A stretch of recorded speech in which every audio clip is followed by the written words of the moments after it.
Welcome to Part 3 of the NetReflector webinar series on Voice of the Customer. My name is Peter Gurney and I'm Senior Director for VOC Solutions at NetReflector, which is a full-service customer insights firm specializing in enterprise feedback systems and Voice of the Customer programs.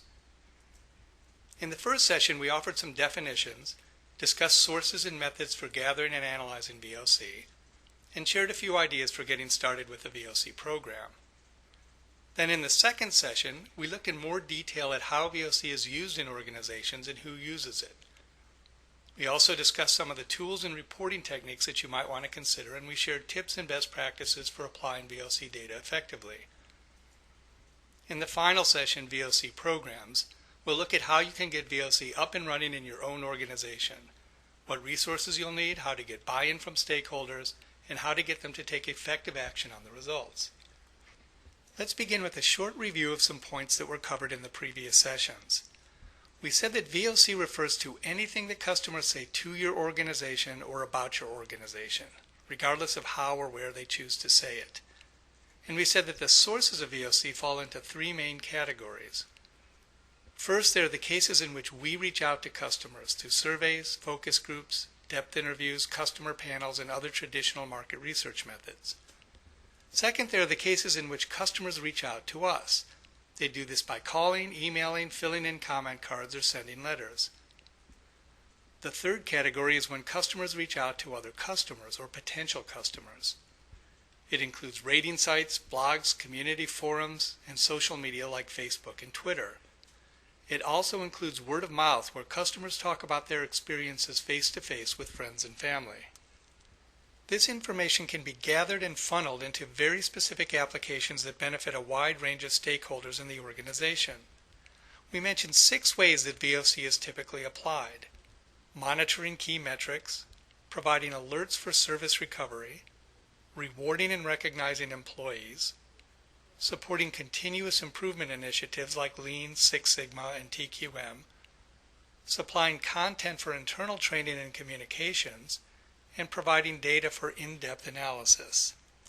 Now we're going to look at how VOC programs work in organizations, what resources and processes need to be brought to bear to understand VOC and put it to use.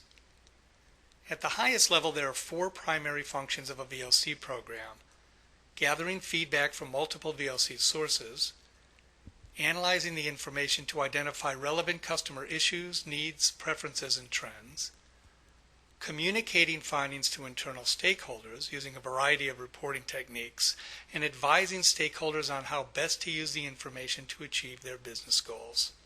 So VOC programs aren't just responsible for data analysis. They're also involved in making sure that the information is communicated throughout the organization and that it's used effectively to improve the customer experience and the performance of the business. It wasn't always this way. Of course, companies have long been interested in listening to what their customers have to say, although the term voice of the customer is fairly recent. But the role of VOC programs has evolved considerably over the years. We're going to take a look at how it's changed so that we can better understand what the expectations are today. We'll look at 4 major phases that VOC has gone through since the 1980s. We call these the Big Report, Science Comes to Satisfaction, Technology Rules, and Dark Matter Discovered. Back in the 80s and earlier, most systematic analysis of VOC was in the form of yearly satisfaction surveys. These were conducted by the Market Research Department as part of their normal business. The result of the survey was a big report which would come out many weeks or even months after the interviews were conducted.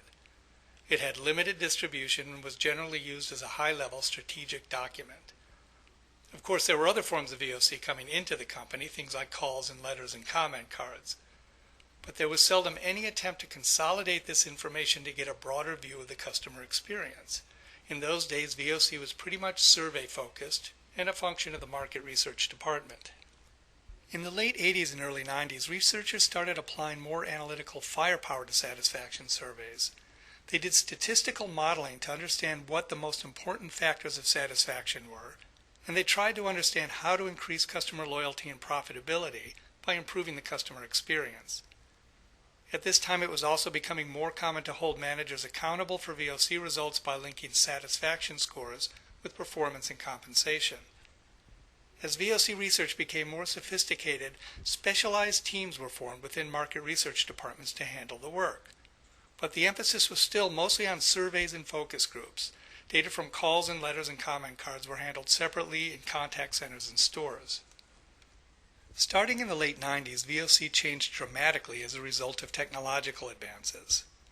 Surveys became cheaper and faster with the introduction of online and hosted survey solutions. Instead of taking weeks or months to get your results back, you can now get them much quicker at a fraction of the cost. CRM systems allowed companies to capture and analyze customer contact and account information more easily. And customer calls can now be recorded and stored in digital form for later analysis. Book-style research reports gave way to computer-based interactive reporting that could be accessed at every level of the organization. And better data management allowed companies to begin integrating VOC from multiple sources. At this point, VOC programs started to break away from their market research roots, and independent teams were formed. These teams had a much wider scope than before. They were combining VOC from surveys, calls, emails, and other sources, and at the same time expanding their internal client base. But as for word of mouth, customers reaching out to other customers, that was still pretty much invisible. It was like dark matter. Companies knew it was out there and that there was a lot of it, but they couldn't see it and they couldn't measure it.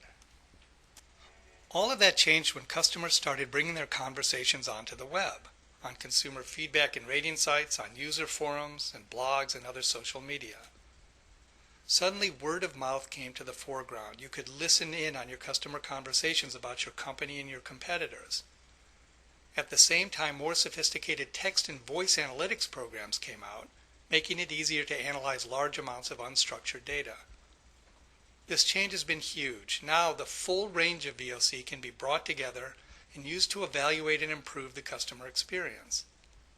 One of the implications of adding word of mouth to the mix is that customer words and stories have taken on a bigger role in how VOC is reported. The reports have become more journalistic, with many sources of information combined to tell a story. So VOC has evolved from yearly customer satisfaction studies run out of the market research department to a centralized function that gathers customer voice from multiple sources and reports to stakeholders in every part of the organization.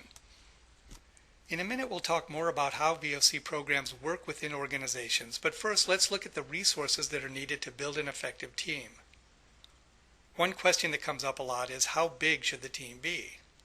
And the answer, of course, is it depends. It depends on the size and complexity of the company, on how much data there is to work with, and also on how mature the program is. VOC teams tend to get bigger over time as the demand for their services grow and they take on more work. In a small company, the VOC function may be run by 1 or 2 people. Bigger companies may have 20 or more, although it's more common to see a range of 5 to 10. Rather than thinking about how many people are needed, it's probably better to think in terms of the range of skills that are required. Some people may be able to cover several roles, but the group as a whole will need to encompass the entire skill set. First, the VOC team will need 1 or more good data analysts. This role is often filled by people with a market research background because they tend to be familiar with consumer issues and language, as well as with research methodologies. Second, someone will need project management expertise. VOC teams tend to be involved in a lot of projects, either as leads or as subject matter experts. Client management skills are also important. This requires the ability to understand the client's business practices and accountabilities and to learn the client's language. It also requires the ability to set realistic expectations and even to say no to a request if it's appropriate to do so. Next, it's essential to have a technology expert on the team. This person needs to be able to access data from many different sources and put it into a usable form for the analysts and report writers. They may also be asked to automate processes involving data management, analysis, and reporting. It helps if this role is filled by someone who already has good relationships with other data professionals in the organization. That just makes it easier to build partnerships with internal suppliers. The team will need to produce compelling reports for its clients, which means it needs someone with journalistic skills. Old-style research reports were fine when most of the data was quantitative and most of the readers were analysts. But nowadays VOC reports need to take a more journalistic approach to reach a wider audience and to bring the customer voice to life. So it helps to have someone on staff with training in writing, layout, and graphical design. Finally, it's important to have someone with good diplomatic skills. VOC programs require a lot of political astuteness. That's because they ask for action and change from their stakeholders, but they don't have any real authority. A lot of relationships need to be forged, approvals gathered, and buy-in obtained from stakeholders. The diplomatic role is often filled by people with backgrounds in HR, organizational development, or facilitation. In the VOC application session, we talked about the basic tools that a team will need. Let's look at those again.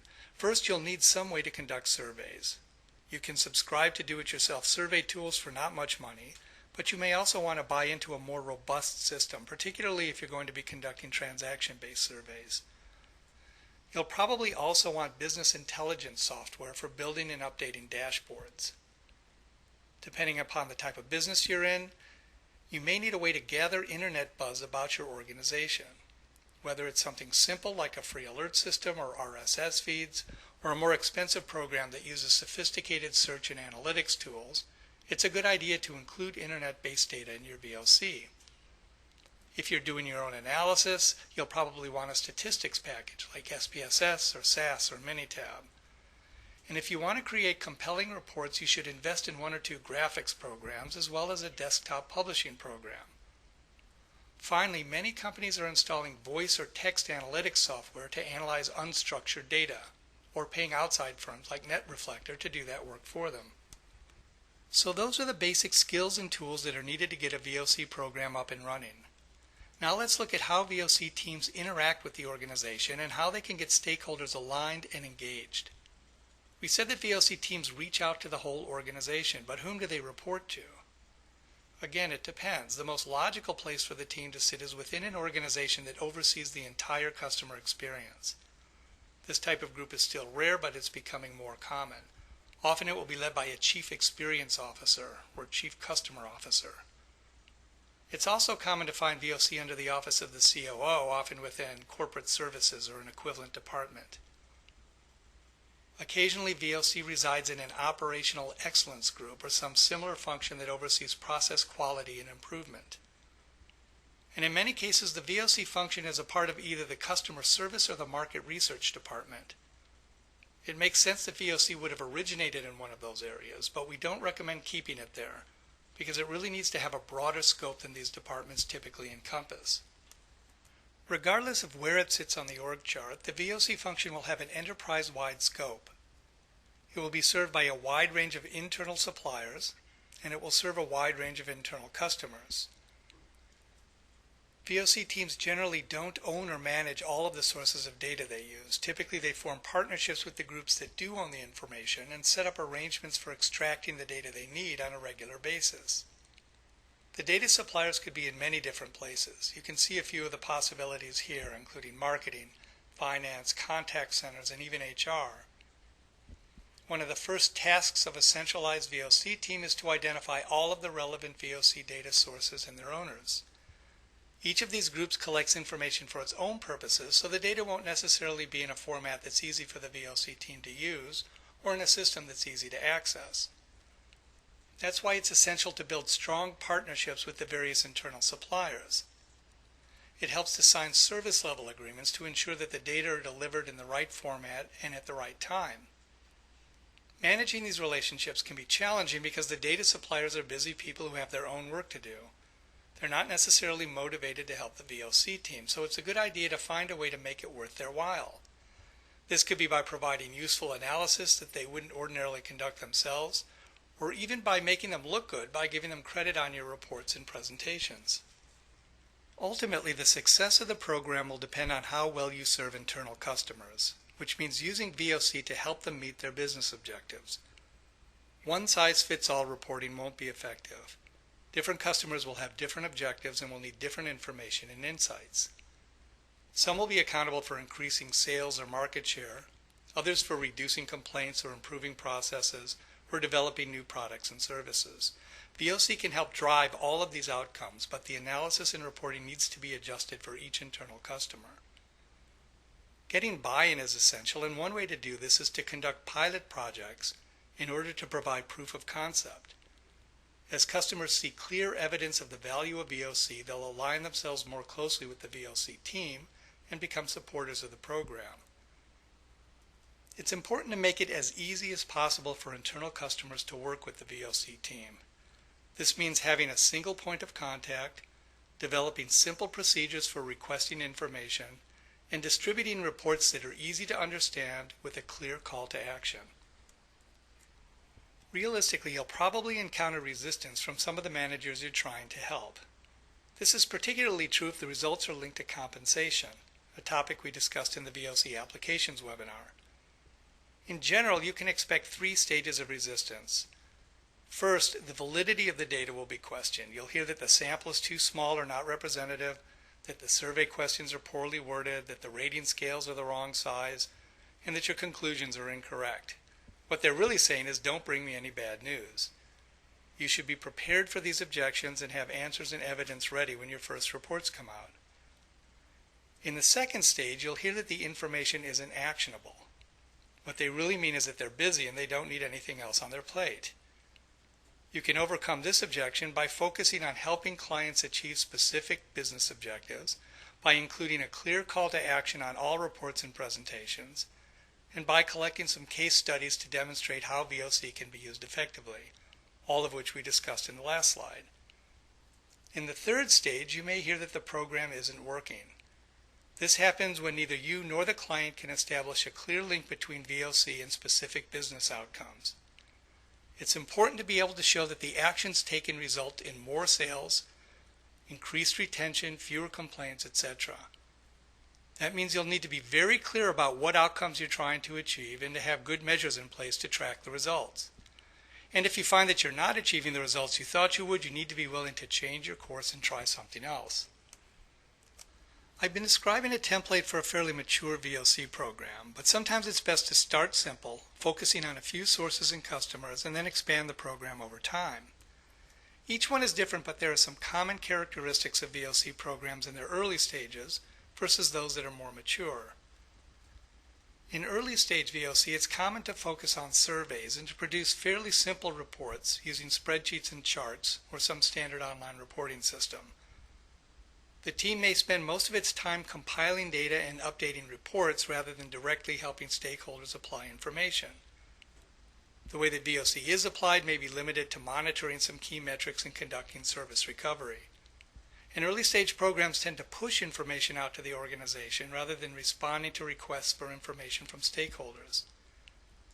As they mature, VOC programs begin to incorporate additional sources of data from calls, emails, social media, etc. As they begin to weave together information from new sources, the reporting evolves from tables and charts to a more narrative storytelling approach. Mature VOC teams often structure themselves as internal consultancies rather than report factories, and they'll begin producing a wider range of reports, depending on the needs of different client groups. Over time, VOC is applied in new and different ways in process improvement, training and communication, and other areas that we discussed in the VOC Applications webinar. And finally, in mature VOC programs, the dynamic shifts from push to pull as the demand for information increases. We've talked about some of the factors that make a VOC program successful. Now let's look at a few of the obstacles that you should be on the watch for as you establish a program in your organization. The first is overselling. We've all seen corporate initiatives that make unrealistic promises or that launch with a big bang and then fail to deliver right away. We suggest getting some solid wins in place through pilots and proof of concept projects and showing what the program is capable of before selling it too aggressively. A second obstacle is insufficient accountability for managers taking action on their VOC results. At some point, there will have to be a link established between results and compensation if the program is to move forward. Another obstacle is getting caught up in a game of whack-a-mole, that is, overreacting to random bits of information at the expense of understanding the bigger picture. This is more likely to happen as you look at more text-based feedback like social media. It takes discipline and clear priorities to make sure that you aren't swept away by the sheer volume of data. Fourth, we've seen many VOC programs that do good work but that never really thrive because they fail to develop an effective communication strategy. Communications is a part of the program. The organization needs to know what you're finding out and what you're doing. It helps to develop a partnership with the corporate communications department and to develop a promotional plan from the outset. Finally, every VOC program will eventually experience a flattening of the trend line. After the low-hanging fruit is picked, it becomes progressively harder to show progress, particularly if your primary success metric is customer satisfaction or a net promoter score. Eventually, you'll need to find new ways to demonstrate success, possibly by shifting your focus to harder business metrics like retention, new accounts, or complaints. The good news is that an effective VOC program can be immensely valuable to your organization, and it doesn't need to be complicated or particularly expensive. What it does need is good planning and a realistic understanding of what VOC can accomplish. It also helps to have a good research partner who can help you at each stage in the process. We'll wrap up with a few words about NetReflector in case you missed our earlier sessions, VOC Basics and VOC Applications. NetReflector is a full-service customer insights firm specializing in enterprise feedback systems and voice of the customer programs. We offer bundled VOC components that can get you started easily and that can be expanded as your program matures. We call this approach Vantage Point VOC Hubs. This is a comprehensive suite of modular feedback solutions designed to streamline VOC measurement programs. It's customizable and we can get it up and running in as little as 4 weeks. With this modular approach, you can address the full range of VOC touchpoints, including call center monitoring, customer and partner and employee satisfaction, website feedback, and social networking and other internet-based VOC. We also offer custom program design consulting, survey development, data collection and hosting, detailed reporting and analysis, and ongoing project management. Thank you, and if you have any questions about this series or about NetReflector, please go to our website at netreflector.com or give us a call at 866-927-1209. And if you'd like to contact me directly, please do at pgurney, that's P-G-U-R-N-E-Y, at netreflector.com. Thanks a lot.